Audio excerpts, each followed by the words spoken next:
When people talk about the Middle Ages, they speak of knights in shining armor, courtly romance, and sacred cathedrals. But if you scratch beneath the surface of those fairy tales, you'll find a world built on blood, fear, superstition, and suffering. In the forgotten kingdom of Gravemire, tradition wasn't about heritage. It was about survival, pain, and brutal control. Let's journey into the heart of Gravemire, where what they called normal will leave you horrified, they feared. Water more than disease in the ancient provinces of Gravemire. Bathing was practically outlawed. While ancient Rome had marble bathhouses and communal cleansing rituals, the people of Gravemire believed water was cursed. According to the writings of the high healer Alduin Verdun, water could open the body's gates to demons. It became common belief that cleanliness was a sin of pride and that washing allowed evil spirits to seep through the skin. Even nobility feared the touch of water. Queen Aveline of Blackvale, celebrated for her beauty, was known for her stench. She wore perfumed satchels stitched into her gowns to cover up the odor of years without bathing, in the sacred halls of Stonevale. Abbey monks were permitted to wash their hands only during the solstice, and their entire bodies only upon receiving last rites. Soap was considered blasphemous. One monk, caught bathing in a stream, was whipped and exiled, not for nudity, but for inviting the devil into his flesh. Children were raised to believe water could steal your soul. Entire generations grew up coated in filth, with illness. Blamed on air and sin, never hygiene, they sold their wives like Goatson, the cold trading town of Stonecross. The marriage market wasn't a metaphor. It was real. When divorce was forbidden by church and law, men turned to a public solution. They sold their wives. The wives' market took place on the first Sunday of each month, where husbands paraded their wives through the town square, often with a rope tied around the woman's waist or neck like livestock. One man, Hedrick Blaine, traded his wife for a set of boots and a leather flask. Another, Jorn Meller, was rumored to have auctioned his third wife to the local baker in exchange for weekly loaves and a bag of flour. Some women saw it as escape, especially from violent or drunk husbands. Many were humiliated, traded. Between men like objects, once a young wife tried to flee the market and was dragged back by her hair and sold for half price. No bishop intervened. No guards interfered. As long as the transaction was witnessed and the price agreed upon, it was considered blessed by God. They burned cats to ward off evil every year during the Festival of Shadows in the city of Ashmore. Villagers built towering bonfires at their center. Iron cages filled with live cats. To them, cats were servants of witches. Mystical spies who whispered in the ears of sorcerers and drank from the breath of sleeping children. Burning them wasn't cruelty, it was protection. Crowds cheered. As flames roared, songs were sung, wine was poured, and prayers were whispered into the smoke. Children were given small torches to ignite the edges, taught that fire cleansed evil. Even nobles participated. Lady Corva of Red Fawn was known for tossing the first torch each year, dressed in black robes with ash on her forehead. After the 14th festival, the entire cat population vanished from Ashmore. The following year, rats overran the city in plague. Spread like wildfire, yet the tradition continued. Blame was shifted to new devils, never to the loss of cats. They drank the dust of the dead in the candlelit shops of Duskhaven. A rare and powerful medicine was sold by the ounce mummy. Powder. Traders from the sands of the south brought with them the remains of long-dead kings, priests, and nobles. These ancient corpses were ground into powder, packed into jars, and sold to the rich as medicine.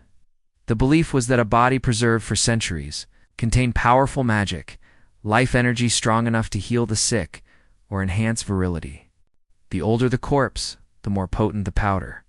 Duke Taryn of Brinemark drank a cup of mummy-laced tea every morning.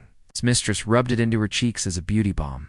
Apothecaries promised that one spoonful of pharaoh dust could heal broken bones and expel demons from the blood. Grave robbers grew rich. Tombs were desecrated by night. And the kingdom's obsession with stolen death only grew. Their cities were built on rot in the bustling capital of Dravengate. Waste management was handled with a single strategy. Dump it all in the center of town. These enormous pits, known as stink wells, were hundreds of feet wide and filled daily with refuse feces. Rotting meat, dead animals, bloodied rags, broken tools, even human limbs after executions. The air stank so badly that nobles covered their faces with wax-dipped veils. Rats feasted by the thousands. Flies darkened windows like curtains. During the cleansing feast, villagers walked around the pit chanting and throwing flowers into the decay. They burned spices, hoping to push the stench out with prayer and perfume. Men known as gutter slaves were hired to stir the pit to prevent crusting. They worked with long poles, wore nothing but rags, and were forbidden to return home after work. Most died within months, either from disease or by falling in. God was the only judge, and he used fire in the mountain fortress of Thornhelm. Guilt or innocence wasn't decided by judges. It was decided by pain. The trial of flame was simple. Touch burning iron and walk across coals. If your wounds healed clean in 3 days, God had declared you innocent. The trial of water was crueler. The accused was tied with stones and tossed into the river. If they floated, they were guilty because the pure water rejected them. If they sank and drowned, they were innocent. Too late, in one infamous trial, Marwen, the butcher's daughter, was accused of using spells to cure pigs. She floated. Her father was executed beside her for defending her. Not all trials were physical. Some were spoken forced recitations of scripture. One man was executed for misquoting a verse about bread. Justice didn't come from truth. It came from survival or the illusion of divine favor. Once a year, they let the world go madden. The port city of Greyshade. There was one night when everything flipped upside down, the night of masks. Nobles dressed as beggars. Beggars were crowned kings. Priests wore jester hats and sang obscene songs in the cathedral. Soldiers served wine to criminals. Wives insulted husbands in public. The city burned torches all night, and no laws were enforced. A man could confess lust to a bishop's wife without punishment. A child could slap a knight and be applauded. King Elric, the elder, once spent his night of masks chained in his own dungeon while his cook sat on his throne. By sunrise, it ended. The masks came off. Those who went too far were quietly disappeared. Torture. Was a Gaiman the farming town of Eldergrasp? Every week was a show, the show of punishment. The pillory court was where offenders were locked into wooden stocks with their faces exposed. Crowds gathered to mock, whip, and spit on them. People threw dung, blood, dead animals. Her face was scarred for life. A baker was locked in for 3 days for making his bread too heavy. Punishments were public. Pain was spectacle.